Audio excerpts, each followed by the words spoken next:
Welcome to all of you in my channel. Everything is here. This is a channel of science with Pratima Vishwakarma. Good evening बच्चों। अभी मैंने आपको respiration का first lecture दिया था। वो basic चीज़ें थी क्लास 9th और 10th के लिए।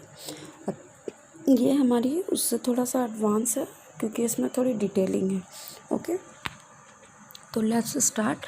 और इसके बाद हम पढ़ेंगे difference between respiration and cellular respiration, और इसके मैकेनिज्म को देखेंगे। ग्लाइकोलिसिस क्या होती है, Krebs cycle etcetera.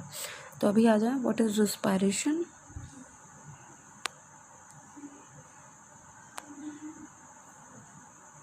Okay, respiration in plant and animal. हम फर्स्ट ऑफ ऑल देखेंगे respiration in plant and animal में a process which release energy in form of respiration with the help of breakdown of food। जो हमारे food होते हैं, ये हमने पिछली लेक्चर में भी पढ़ा था। फूड जब ब्रेक डाउन होते हैं तो वो क्या देते हैं, ATP, CO2 और एनर्जी की फॉर्म इन कैलोरीज में। ठीक है, तो ये पूरी प्रोसेस हमारी क्या कहलाती है, respiration. The process of respiration involve taking in oxygen into the cells, using it for releasing energy by the burning of food and the elimination of waste product like carbon dioxide, water from the body in a form of toxic waste excretory product, जिसमें basically क्या है आपका, urea है और faecal matter है।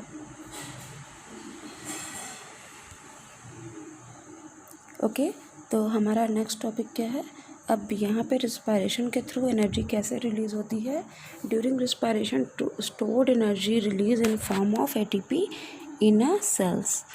जैसे आप देखो, हैवी वर्क डन करते हो तो क्या होता है, हमको थकान लगने लगती है। फिर डे जैसे जैसे बीतता है फिर हमको भूख लग जाती है। तो ये क्यों होता है, क्योंकि बॉडी में जितनी भी सेल्स हैं वो एनर्जी को कंज्यूम करती हैं, और कंज्यूम करने के बाद ये एनर्जी जैसे ही लॉस होती है तो ये सेल की नीड होती है कि उनको न्यूट्रिएंट सप्लीमेंट मिले in a form of carbohydrate, fat, vitamin and mineral. तो ये बेसिक रिक्वायरमेंट होती है। और इसको बनने के लिए क्या क्या रिक्वायर्ड होता है, हमारा सेलुलर रिस्पायरेशन और एनर्जी जो बनती है एडिनोसिन ट्राईफॉस्फेट के फॉर्म में। एडिनोसिन डाइफॉस्फेट हमारी बॉडी में बनता है और ATP बनता है माइटोकॉन्ड्रिया में in a plant cell with the help of photosynthesis, autotrophic nutrition. और हमारा न्यूट्रिशन कैसा है, हेट्रोट्रॉपिक न्यूट्रिशन है। ओके, तो ये यही चीज़ लिखी है जो मैंने बोला अभी। नेक्स्ट हमारा, अब रिस्पायरेशन के types.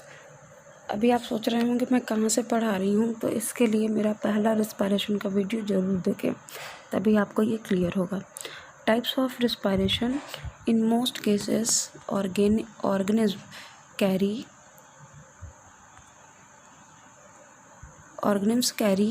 a different type of organ, that's why they can respire. For example, oxygen based on the type of aerobic और anaerobic। in presence of oxygen, यहाँ पे ऑक्सीजन होगा तो ये क्या कहलाती है, एरोबिक फर्स्ट। सेकेंड हमारी क्या है, इन प्रेजेंस ऑफ CO2, ये क्या कहलाती है, एनारोबिक। इसमें ऑक्सीजन की ज़रूरत नहीं होती, यहाँ पे ऑक्सीजन की रिक्वायरमेंट होती है। ये किस में होता है, एरोबिक रिस्पायरेशन एनिमल में होता है, हमारे में होता है। एनारोबिक प्लांट्स में और एल्गी, फंजाई और माइक्रो ऑर्गेनिज्म में होता है, जो डिकम्पोजिंग बैक्टीरिया होते हैं। ओके, अब छोटा सा डिफरेंस देख लेंगे एरोबिक और एनारोबिक रिस्पायरेशन में। तो aerobic respiration require oxygen. Aerobic में ऑक्सीजन की रिक्वायरमेंट होती है, एनारोबिक में नहीं होती है। They held in mitochondrial cells. Aerobic mitochondria में होती है क्योंकि यहाँ प्रॉपर ATP बनती है, ATP से फिर ग्लूकोज बनता है। फिर ये एनारोबिक साइटोप्लाज्मिक सेल्स में सिर्फ होती हैं। एनारोबिक के लिए किसी स्पेसिफिक ऑर्गन की ज़रूरत नहीं होती, जैसे लंग्स हो गया, गिल्स हो गया, इसकी ज़रूरत नहीं होती एनारोबिक में, जबकि एरोबिक में रिस्पायरेटरी ऑर्गन मस्ट है। अगर रिस्पायरेटरी ऑर्गन नहीं है तो एरोबिक रिस्पायरेशन नहीं हो पाएगा, एक्सेप्ट कुछ some small lower class animal जो क्या करते हैं, सीधे एयर को लेते हैं, जैसे आपके अमीबा हो गए, पैरामीशियम हो गया, पोरीफेरा ग्रुप के एनिमल हो गए, etcetera. Aerobic produce a lot of ATP in a form of glucose. अब यहाँ पे एनारोबिक जस्ट अपोजिट यहाँ पे क्या है, does not require any oxygen use during first, और ये कितना होता है, बहुत ही शॉर्ट टाइम में बन जाता है, और ये जो एनर्जी होती है बहुत कम टाइम के लिए रहती है, जबकि एरोबिक की एनर्जी फास्ट होती है और वो हैवी टाइम के लिए रहती है। यहाँ पर एरोबिक में ब्रीदिंग रेट हार्ट के आपके जो ऑर्गन होते हैं उनके अकॉर्डिंग चलती है, जबकि यहाँ पे एनारोबिक में produce less as per glucose. Okay, for example आप यहाँ पे देख सकते हो ग्लूकोज का ब्रेकडाउन, ये 1 मॉलिक्यूल ग्लूकोज है, ये प्लांट का फोटोसिंथेसिस है। तो यहाँ पे ऑक्सीजन के 6 मॉलिक्यूल जब कंबाइन होंगे ग्लूकोज के, इसको फ्रक्टोज भी बोलते हैं और सुक्रोज भी बोलते हैं, तो इससे CO2 हमारा बनेगा, वाटर बनेगा और एनर्जी बनेगी जो ATP के फॉर्म में होती है। This is process of simple photosynthesis. Okay,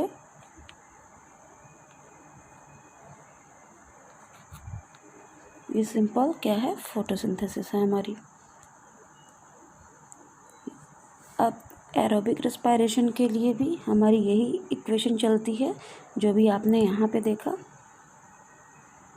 हाँ, एक चीज़ यहाँ पे छूट गई थी, आप ये देख रहे होगे क्या, ATP 1 इलेक्ट्रॉन के थ्रू जो आ रहा है वो क्या बनेगा, ATP के थ्रू आपका 1 ATP बनेगा आफ्टर कंज्यूमिंग H+ आयन या हाइड्रोजन आयन, और ये पाई इलेक्ट्रॉन कहाँ से आता है, वाटर से आता है, और फोटोन से आता है सनलाइट की प्रेजेंस में। ओके, एरोबिक सेलुलर रिस्पायरेशन होता है, एज इट हमने प्लान कर लिया है। फिर इसके बाद ये प्रोसेस थोड़ी सी आपको हो सकता है टिपिकल लगे, यहाँ पर फर्मेंटेशन लिखा है, ये हमारी एनारोबिक रिस्पायरेशन का सिंपल सा फ्लो चार्ट है। Mitochondrial cells generate energy, it give matrix. क्या होती है, सेल के सराउंडिंग की जो लेयर होती है उसको मैट्रिक्स कहते हैं। तो सेलुलर रिस्पायरेशन के टाइम पे सिट्रिक एसिड बनता है, CH3COH ये बनता है, और वो बन कर के कहाँ पे एनर्जी देता है, सेल्स को। ग्लूकोज जब रिएक्ट करता है तो क्या होती है, प्रोसेस कहलाती है ग्लाइकोलिसिस। ग्लाइकोलिसिस में ग्लूकोज जब ब्रेक डाउन होगा तो क्या बनाएगा, पायरूवेट बनाएगा। ये फर्स्ट था, ये सेकंड, ये थर्ड स्टेप। जब पायरूवेट बनेगा तो पायरूवेट पहुंचता है सेलुलर रिस्पायरेशन में, सेल्स में, और ये कन्वर्ट होता है सिट्रिक एसिड में, ये और उसके स्मॉल मॉलिक्यूल्स में ब्रेक डाउन होगा। फिर उसके बाद ये एनर्जी देगा कहाँ पे, माइटोकॉन्ड्रिया सेल्स को, और फिर वो क्या करेंगी, माइटोकॉन्ड्रिया सेल्स का आपने स्ट्रक्चर नहीं देखा होगा तो मैं एक्सप्लेन कर दूँगी। यहाँ पे आपके माइक्रोट्यूब्यूल्स होते हैं जो क्या काम करते हैं, इनके जो ये फ्लैप लाइक स्ट्रक्चर है इसे मैट्रिक्स बोलते हैं। ये ऐसा होता है कुछ देखने में,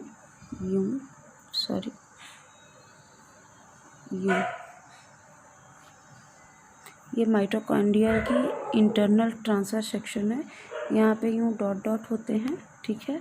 ये क्या काम करता है, एनर्जी को कंज्यूम करने का काम करता है। ये पूरी लेयर क्या कहलाती है, मैट्रिक्स कहलाती है, और ये फिर कहाँ भेज देता है, साइटोसेल में। इसी तरीके जब फर्मेंटेशन होता है, यहाँ पे ग्लाइकोलिसिस और फर्मेंटेशन एक साथ है, ये एरोबिक है, ये एनारोबिक है। तो यहाँ पे फर्मेंटेशन में क्या होता है, इसमें भी शुगर का ब्रेक डाउन होता है, इससे पायरूवेट एसिड बनता है और लैक्टिक एसिड और इथेनॉल बनता है, एंड प्रोडक्ट। और यहाँ पे क्या बनता है, ऑक्सीजन, एनर्जी और ATP। ओके, तो ये डिफरेंस है एरोबिक और एनारोबिक रिस्पायरेशन में। और ये जो लैक्टिक एसिड बनता है वो कहाँ डिपॉजिट हो जाता है, सेल्स में, और फिर वो धीरे धीरे एनर्जी देता है, ब्रेक डाउन होता है। तो ये यूज़फुल होती है प्रोकैरियोट्स के लिए, जबकि ग्लूकोज में ग्लाइकोलिसिस ह्यूमंस के लिए। ओके, हम एग्जांपल देखेंगे छोटा सा, रिस्पायरेटरी ऑर्गन ऑफ लीफ। अभी तक हमने वहाँ पर डिस्कस किया था रिस्पायरेटरी ऑर्गन होते क्या हैं, डेफिनीशन, उसका वर्क फंक्शन। अब यहाँ पे देखेंगे मेन रिस्पायरेटरी ऑर्गन जो किन किन एनिमल और प्लांट में होते हैं। लीफ का आप ये स्ट्रक्चर देख रहे हो,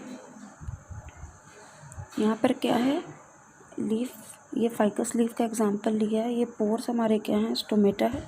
इनका वर्क फंक्शन क्या होता है, सेलुलर रिस्पायरेशन में प्लांट क्या करते हैं, फोटोसिंथेसिस करते हैं। कब करते हैं, जब सनलाइट है, ठीक है।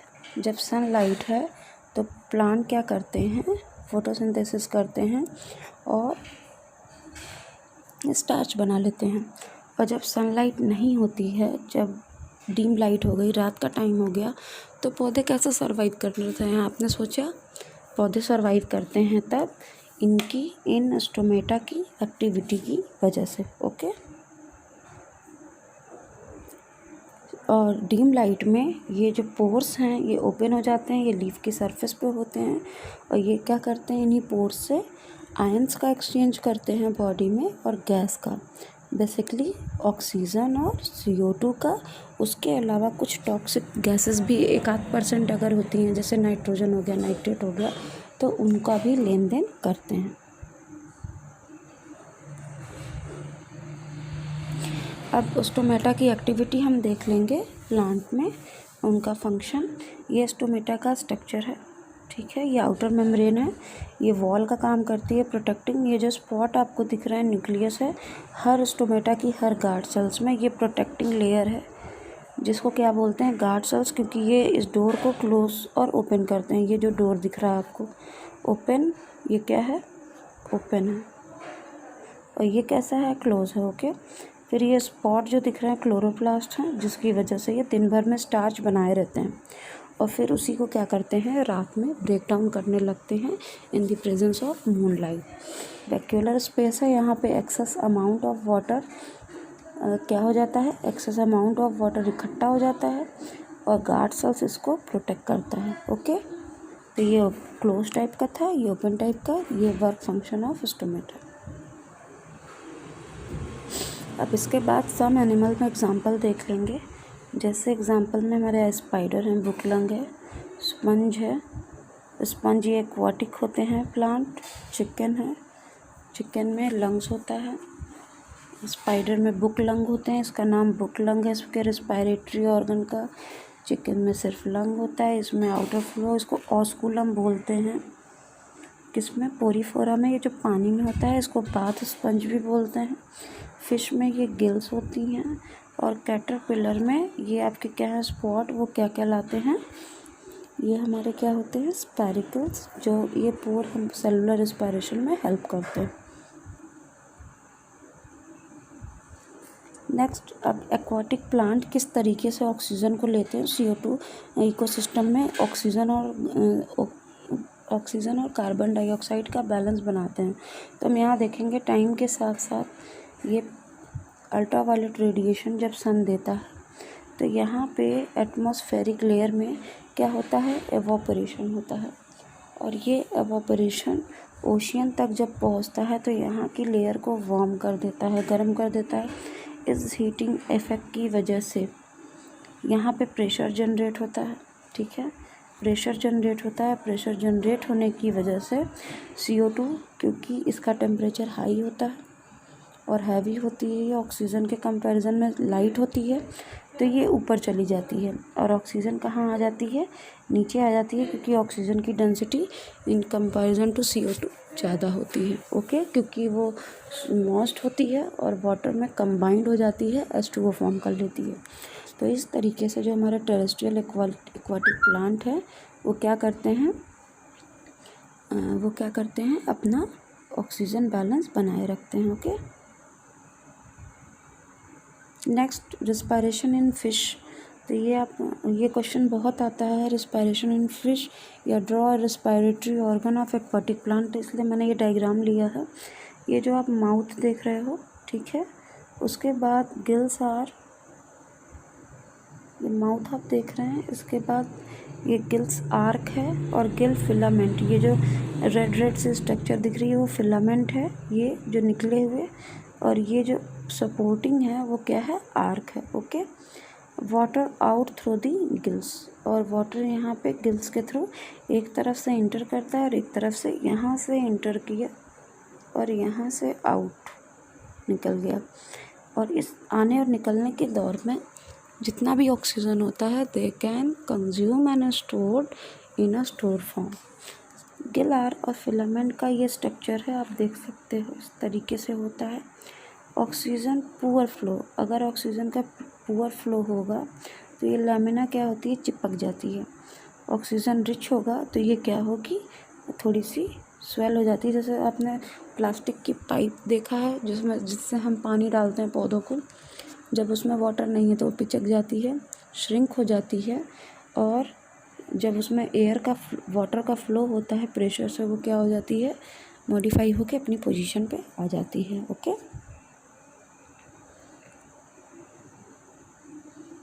अब इसी तरीके से और हैं हमारे एग्जांपल, प्लेनेरिया, ये प्लेनेरिया का ट्रांसवर्स सेक्शन है। इनमें कोई रिस्पायरेटरी ऑर्गन वेल डेवलप नहीं होते हैं। इनमें क्या होती है, बॉडी वॉल कैविटी होती है, इस कैविटी को क्या बोलते हैं, सीलोम, ठीक है। ये कैविटी, इसी कैविटी में वाटर इंटर करता है और फिर ये गिल्स लाइक स्ट्रक्चर है, यहाँ से वाटर निकल जाता है, और इस आने जाने में ये क्या करते हैं, CO2 को रिलीज़ कर देते हैं और ऑक्सीजन अपने पास रोक लेते हैं। फिश का भी आपने देख ही लिया, ये ट्रैकिया है, ये ह्यूमंस में होता है, सॉरी ये स्पैरिकल्स है, ये किस में होता है, इंसेक्ट में। स्पैरिकल्स इस तरीके से ब्रांच 2 पेयर में होते हैं, ये लंग्स 2 पेयर होता है जस्ट लाइक दैट ह्यूमन, और इनमें एल्वियोलाई नहीं होती हैं, ये स्पैरिकल्स है। और ट्रैकिया किस में होता है, मैमेलिया में, और एल्वियोलाई वेल डेवलप किस में होती है, मैमेलिया में। इसका डायग्राम अभी मैं आगे आपको और दिखाऊंगी। अभी वर्क फंक्शन मैकेनिज्म आप फिश का देख लो, सिंपल सा है। How fish breathe like that, oxygen यहाँ से जाती है और CO2 इधर से निकलता रहता है, एक तरफ से आना एक तरफ से जाना, ये इनका प्रॉपर चलता रहता है। Water with dissolve carbon dioxide flow out from under the gills, और ये डायग्राम आपको कॉपी में नोट करना है क्योंकि ये क्वेश्चन बोर्ड में बहुत आता है, आपके बोर्ड के एग्जामिनेशन में ये क्वेश्चन आए हुए हैं।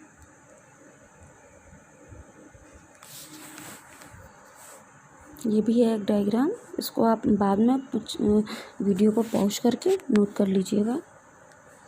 The process of exchange of CO2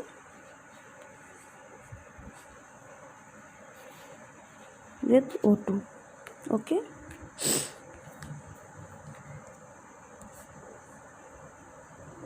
What the factor affecting climate change, अब यहाँ पे थोड़ा सा ब्रीफ शॉर्टली कंपैरिजन किया जाए, एक्वाटिक और टेरेस्ट्रियल में क्या डिफरेंस है। एक्वाटिक सलाइन स्ट्रेस में रहते हैं, ओके, सलाइन स्ट्रेस होता है, हाइपोक्सिया, इसके बाद एसिडिफिकेशन इसमें होता है, कैल्सिफिकेशन। एसिडिफिकेशन क्या है, एसिड का ब्रेकडाउन होना, कैल्सिफिकेशन कैल्शियम का ब्रेकडाउन होना, कोरल ब्लीच का बनना। कोरल बीच क्या होती है, ये एल्गी और फंगस से बनती है जो एक्वाटिक ब्लूम बनाते हैं, जिसको एल्गल ब्लूम भी कहते हैं। ग्रेट बैरियर रीफ इसी से बनी हुई है, किससे, आपकी कोरल ब्लीच से। वाटर मिक्सिंग सर्कुलेशन फिशरी सी, तो ये सारे फैक्टर क्या हैं, एक्वाटिक को मैनेज करते हैं इन रिस्पायरेशन ऑन लैंड। उसी तरीके से टेरेस्ट्रियल, इनमें क्या होता है, ड्रॉक की कंडीशन भी आ सकती है, stomatal function, phenology, crop, food etcetera, ये सारे फैक्टर हैं जो इनकी रेट ऑफ रिस्पायरेशन को अफेक्ट करते हैं। क्लाइमेट चेंज का पूरा इन पे क्या होता है, इफेक्ट पड़ता है, but they are not affected because they can modified and convert their survival habitat according to these and they are able to migrate. ये क्या करते हैं, माइग्रेट भी कर जाते हैं. माइग्रेशन क्या होता है, माइग्रेशन एक जगह से दूसरी जगह अपने सर्वाइवल के लिए पहुंचना. अब एक एनिमल का और हम यहाँ पे देख लेंगे. ये हॉर्स है, इसके रेस्पिरेटरी ऑर्गन, इसमें लंग्स इस तरीके से होता है और एल्वियोलाई आप देख सकते हो डायाफ्राम से, ये भी डायाफ्राम से अटैच होता है. जस्ट उसके नीचे पल्मोनरी हर्ट होता है. नेज़ल पैसेज इनका ये होता है क्योंकि इनकी गर्दन लंबी होती है. ओके, इसके बाद हमारा छूट गया है फ्रॉग. फ्रॉग आपने देखा होगा और आपने वो भी देखा है अर्थवॉर्म. अर्थवॉर्म की बॉडी यूँ होती है. अगर इसका ट्रांसफर सेक्शन हम कट करें तो इस तरीके से हमको दिखेगा.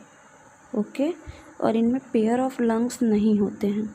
इनकी जो ये लेयर होती है क्या कहलाती है, क्यूटिकल. क्योंकि इनकी लेयर में क्या होते हैं, यहाँ पे पोर होते हैं. कैसे पोर होते हैं मैं भी आपको बताती हूँ. ये मैं बहुत लार्ज डायग्राम बना रही हूँ.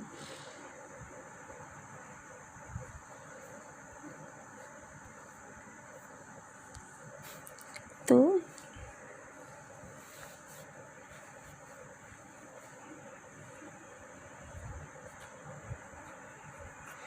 ये जो लेयर होती है यहाँ पे छोटे छोटे पोर्स होते हैं और इस रीजन में क्यूटिकल की लेयर होती है जो क्या करती है, इनको डिवाइड करने में हेल्प करती है. ठीक है, तो ये आप किसका देख रहे हो, अर्थवॉर्म का. तो अर्थवॉर्म में रेस्पिरेशन कैसा होता है, सेलुलर होता है क्यूटिकल की हेल्प के साथ. उसके बाद हमारा फ्रॉग है.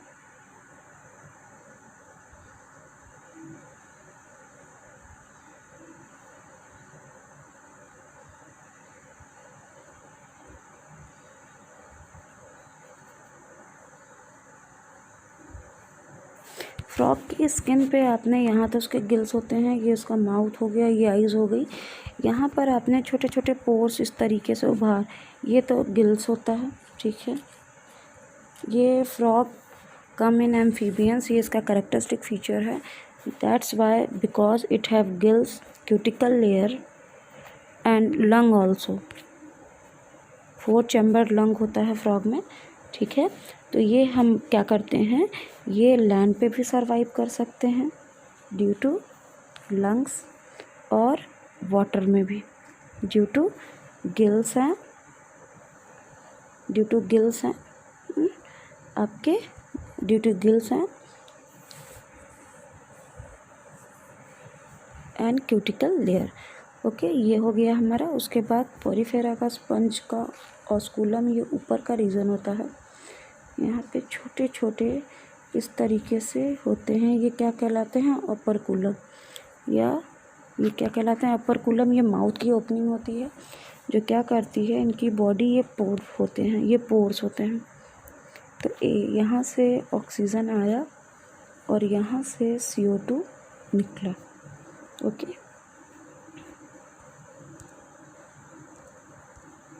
यहाँ से ये क्या होता है, CO2 को रिलीज़ कर देता है और यहाँ से ऑक्सीजन इसमें इंटर करता है.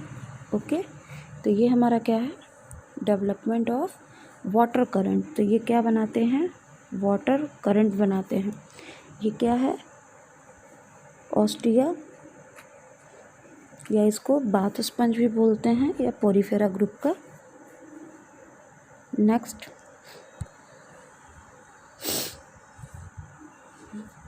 अब हम आ जाएंगे ह्यूमन रेस्पिरेटरी सिस्टम में. पिछली क्लास में मैंने आपको सिंपल सा ब्रीफ दिया था, लेकिन अभी यहाँ हम और देख लेंगे. ठीक है, यहाँ पे हम और देख लेंगे क्या कि what is respiration in human. Okay, अब हम इसको नेक्स्ट लेक्चर में करें तो बहुत लंबी हो जा रही है वीडियो, आपको भी देखने में प्रॉब्लम होगा. ओके बच्चों, थैंक यू. ये हम नेक्स्ट लेक्चर में पढ़ेंगे.